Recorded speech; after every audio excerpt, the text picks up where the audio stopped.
할렐루야. 하나님 살아계십니다. 아멘.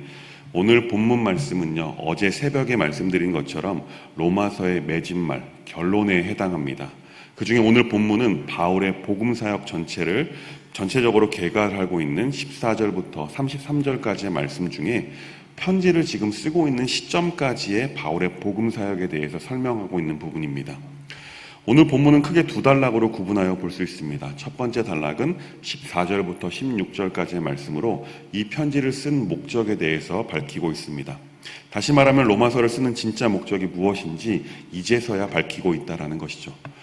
두 번째 단락은 17절부터 21절까지의 말씀으로 바울 자신이 지금 편지를 쓰고 있는 시점까지 과거 동쪽 지역 사역에 대해서 기록하고 있습니다. 먼저 첫 번째 단락에서 이 편지를 쓰는 목적에 대해서 밝히고 있습니다. 그 목적이 무엇이라고 밝히냐면 15절 말씀을 보면 내가 너희로 다시 생각나게 하려고 라고 이 편지를 쓰는 목적에 대해서 분명하게 밝힙니다. 앞선 1장부터 15장 13절까지의 말씀을 보면 바울은 복음과 율법 그리고 기독교와 유대교와의 관계에 대해서 상당한 분량을 가지고 가르침을 기록하고 있습니다.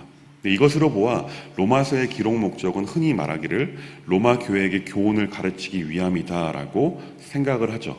그런데 바울이 로마서를 쓴 목적이 오늘 본문 14절부터 비로소 시작이 되고 있다는 것입니다. 14절과 15절 말씀을 함께 보겠습니다. 함께 읽습니다. 내 형제들아 너희가 스스로 선함이 가득하고 모든 지식이 차서 능히 서로 권하는 자임을 나도 확신하노라. 그러나 내가 너희로 다시 생각나게 하려고 하나님께서 내게 주신 은혜로 말미암아 더욱 담대히 대략 너희에게 썼노니. 아멘. 14절 말씀과 15절 말씀을 직역해보면 이렇습니다. 바울은 지금 로마에 있는 교회에게 지금까지 한 말들 이미 여러분들도 다 아시겠습니다만 내게 주신 은혜도 있고 여러분들께 복음을 상기시킨다는 의미로 대략 썼습니다 라고 말하며 이제까지의 교훈을 마무리하고 있습니다. 한 가지 재밌는 것은요, 15절 마지막 부분에 기록되어 있는 단어가 하나 있습니다. 그것은 바로 대략이라는 단어입니다. 1장부터 15장 13절까지 엄청 긴 분량의 여러 가지 내용을 담고 있죠. 그런데 바울은 지금까지 쓴 글을 대략 썼다라고 말하고 있는 것입니다. 대략 썼다라는 것은 지금부터 말하고자 하는 것을 위해 서론 삼아서 쓴 내용이 1장부터 15장 13절까지의 말씀이라는 것이죠. 바울이 이제까지 복음에 대해서 글을 쓴 이유는 로마 교회에 자신이 어떤 믿음을 가지고 있는 사람인지를 소개하기 위한 것이었습니다. 다시 말하면 자신을 소개하기 위해서 쓴 글이 1장부터 15장 13절까지의 말씀이라는 것이죠. 그리고 16절 말씀에서는 자신의 정체성에 대해서 스스로 밝히고 있습니다. 16절 말씀을 함께 보겠습니다. 함께 읽습니다. 이 은혜는 곧 나로 이방인을 위하여 그리스도 예수의 일꾼이 되어 하나님의 복음의 제사장 직분을 하게 하사 이방인을 제물로 드리는 것이 성령 안에서 거룩하게 되어 받으실 만하게 하려 하심이라. 아멘. 바울이 지금 자신을 뭐라고 소개하고 있습니까? 첫째로 그는 자신이 이방인을 위하여 그리스도의 예수의 일꾼이 되었다라고 밝힙니다. 둘째로는 하나님의 복음의 제사장 직분을 맡았다라고 말씀합니다. 이 두 표현을 합쳐서 말해보면 바울은 이방인을 거룩한 산제물로 하나님께 드리는 복음의 제사장이라고 자신에 대해서 밝히고 있는 것입니다. 이것으로 알 수 있는 것은 바울이 지금까지 참 어렵게 복음 사역을 감당해 왔음에도 불구하고 복음을 받은 사역자로서의 상당한 자긍심을 가지고 있었음을 알 수 있습니다. 그렇습니다. 그리스도인들은요, 모두 복음에 비친 자들로 궁극적으로는 바울과 같이 복음을 전하는 사명자입니다. 복음을 전하는 사명자인 우리는 바울과 같이 이러한 자긍심을 가져야 될 줄 믿습니다. 하나님께서 우리에게 맡기신 사명이 대단치 않은 것처럼 보일 수 있습니다. 그런데 사실 하나님 나라의 제사장 직분을 감당하는 거룩한 사명이기도 합니다. 그리고 생명을 책임지는 아주 귀중하고 거룩한 일이죠. 그렇게 바울과 성경에 기록되어 있는 수많은 복음 전파자들이 목숨을 걸고 복음을 전파한 것이 아니겠습니까? 사랑하는 법한의 성도 여러분, 다시 한번 말씀드리지만 우리는 모두 복음을 전하는 사명자일 줄 믿습니다. 바울처럼 복음을 부끄러워하지 않고 자긍심을 가지고 하나님 나라의 확장을 위해서 헌신하는 사명자가 될 수 있길 주님의 이름으로 축복합니다. 이어서 17절부터 21절까지의 말씀은 지금까지 동쪽 사역에 대해서 개괄하고 있습니다. 그런데 이 부분도 우리는 두 단락으로 구분할 수가 있습니다. 먼저 첫 번째 단락은 17절부터 19절까지의 말씀으로 자신의 사역에 대해서 바울은 자랑합니다. 바울은 3차 전도 여행을 마치고 고린도에서 지금 로마에 있는 교회를 향하여 편지를 쓰고 있습니다. 사도행전을 보면 그동안 바울을 통해 엄청난 성령의 능력들이 나타났음을 우리는 다 알고 있습니다. 바울도 그동안 경험한 수많은 일에 대해서 얼마든지 자랑할 수가 있었습니다. 17절 말씀을 함께 보겠습니다.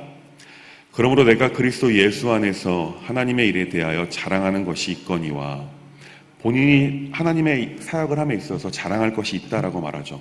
바울은 무엇을 자랑하고자 했을까요? 그리스도 예수 안에서 하나님의 일에 대해 자랑할 것이 있다라고 말씀합니다. 그런데 중요한 것은 18절 말씀에 기록되어 있습니다. 18절 말씀도 함께 보겠습니다. 함께 읽습니다. 그리스도께서 이방인들을 순종하게 하기 위하여 나를 통하여 역사하신 것 외에는 내가 감히 말하지 아니하노라. 그 일은 말과 행위로. 아멘. 지금 바울은요, 자신을 통해 엄청난 역사하심이 나타났지만 모든 것이 그리스도께서 자신을 통해 역사하신 것이라고 그 공을 우리 주님께 돌리고 있다는 것이죠. 예수님께서 역사하셔서 자신은 예루살렘으로부터 일루리고까지 그리스도의 복음을 남김없이 전했다라고 말씀하죠.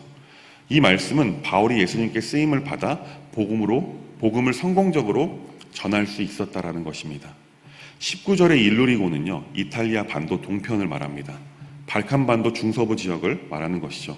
다시 말하면 예루살렘에서 시작된 복음은 로마에 있는 이탈리아 반도 입구까지 전하는 데 성공했다라고 바울은 밝히고 있습니다.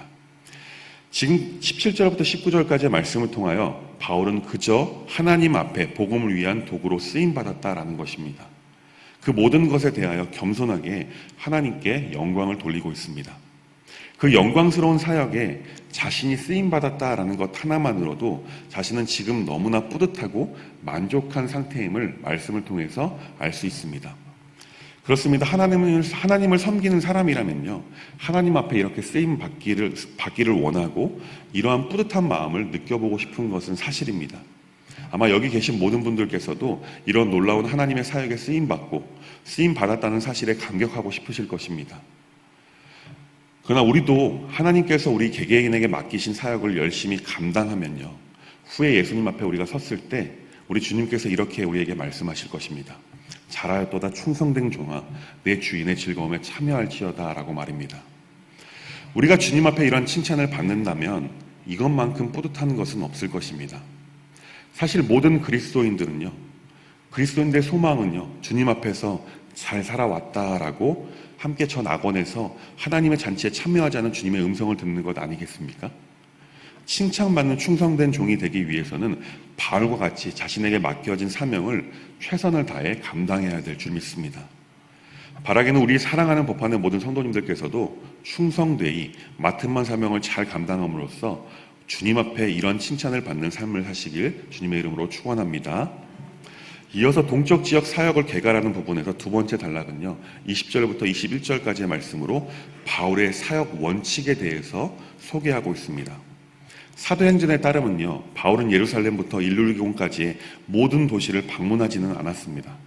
그런데 19절 말씀에서는요, 모든 지역을 두루 다니면서 그리스도의 복음을 남김없이 전파했다라고 말하고 있습니다. 사실 바울은 그 일대 도시들 중에서 복음이 전해지지 않은 곳에만 들어가서 사역을 했었습니다. 20절 말씀을 보겠습니다. 함께 읽습니다. 또 내가 그리스도의 이름을 부르는 곳에는 복음을 전하지 않기를 힘썼노니 이는 남의 터 위에 건축하지 아니하려 함이라. 아멘. 예루살렘부터 일루리고까지 모든 곳에 복음이 전파되었다라고 말했습니다. 근데 바울 한 사람이 그 모든 곳에 복음을 전하지는 않았을 것입니다. 다른 사람이 이미 복음을 들고 전하는 곳도 있었겠죠. 그래서 바울은요, 지금 남의 터 위에 건축하지 않고 어떻게든 복음을 듣지 못한 사람들에게 복음을 전하도록 노력했다라고 20절과 21절 말씀에서 기록하고 있는 것입니다. 바울은요, 어떻게든 복음을 듣지 못한 사람들에게 복음을 전하기 위해서 다른 이들이 가지 않았던 힘든 지역도 마다하지 않고 들어가 복음을 전했던 인물입니다. 선뜻 내가 하겠다고 나서기 힘든 일을 바울은 이렇게 자청해서 감당했던 것이죠. 그렇게 복음이 정말 빠른 속도로 전파될 수가 있었습니다. 그리고 그로 인해서 수많은 이방인들이 예수님을 믿기로 결단하고 자신들이 섬겨왔던 우상들을 버리고 하나님께로 돌아오는 역사가 일어날 수가 있었던 것입니다. 그래서 결국엔 우리에게까지 복음이 전해져 이제는 우리가 복음의 빚진 자가 되어서 복음을 전해야만 하는 사명자가 된 것 아니겠습니까? 사랑하는 성도 여러분, 우리 모두 복음을 위해 꼭 필요한 일들을 주저하지 말고 적극적으로 삶의 자리에서 감당해내는 예수님의 귀한 일꾼이 되시길 간절히 소망합니다. 바울은 이제까지 감당한 사역을 통해서요, 어떤 기쁨과 영광을 누리고 있는지 또한 고백합니다. 우리도 하나님께서 각자에게 맡겨신 사역에 충성을 다함으로써 바울이 누릴 그 기쁨과 영광을 누리는 복된 삶을 살았으면 좋겠습니다. 말씀을 맺기를 원합니다. 오늘 말씀 제목을 복음을 맡은 사명자라고 정해보았습니다. 우리 모두는요, 복음을 맡은 사명자들입니다. 복음을 맡은 사명자가 가져야 할 자세에 대해서 오늘 본문을 통해서 바울은 우리에게 이렇게 말씀합니다. 첫째, 복음을 맡은 사명자는 복음을 부끄러워하지 않고 자긍심을 가지고 사역해야만 한다고 말씀합니다. 둘째, 복음을 전하는 모든 사역에는 내가 영광을 취하지 않고 모든 영광을 하나님께로 영광 올려드릴 수 있는 겸손함이 필요하다라고 오늘 본문은 말씀합니다. 셋째로는요, 맡기신 사명에 대해서 그것이 힘들든 힘들지 않던 상관없이 주저하지 말고 자원하는 마음으로 적극적으로 충성하게 사역해야 한다고 오늘 바울을 통해서 우리에게 성경은 말씀하고 있습니다. 바라기는요, 우리가 살아가는 삶을 통해서 이 세 가지 복음을 부끄러워하지 않고 자긍심을 가지는 것, 그리고 모든 영광을 하나님께 돌려드리는 겸손함, 그리고 어떠한 상황이든 주저하지 않고 자원하는 마음으로 적극적으로 복음을 맡은 사명자로서 살아가는 저와 우리 모두가 될 수 있길 주님의 이름으로 간절히 축원합니다. 기도하겠습니다. 하나님 감사합니다. 바울로부터 시작된 이방인의 복음 전파가 우리에게까지 전해져 이제는 우리가 복음의 빚진 자로 복음을 전해야만 하는 사명을 맡은 자임을 오늘 말씀을 통하여 다시금 마음에 새기게 하심에 감사를 드립니다. 하나님, 우리가 각자의 삶의 자리에서 복음을 맡은 사명자로서 자긍심을 가지게 하시고 겸손하게 주저하지 않고 적극적으로 복음을 전하는 삶을 살아가는 우리 모두가 될 수 있도록 인도하여 주옵소서. 예수님의 이름으로 간절히 기도합니다. 아멘.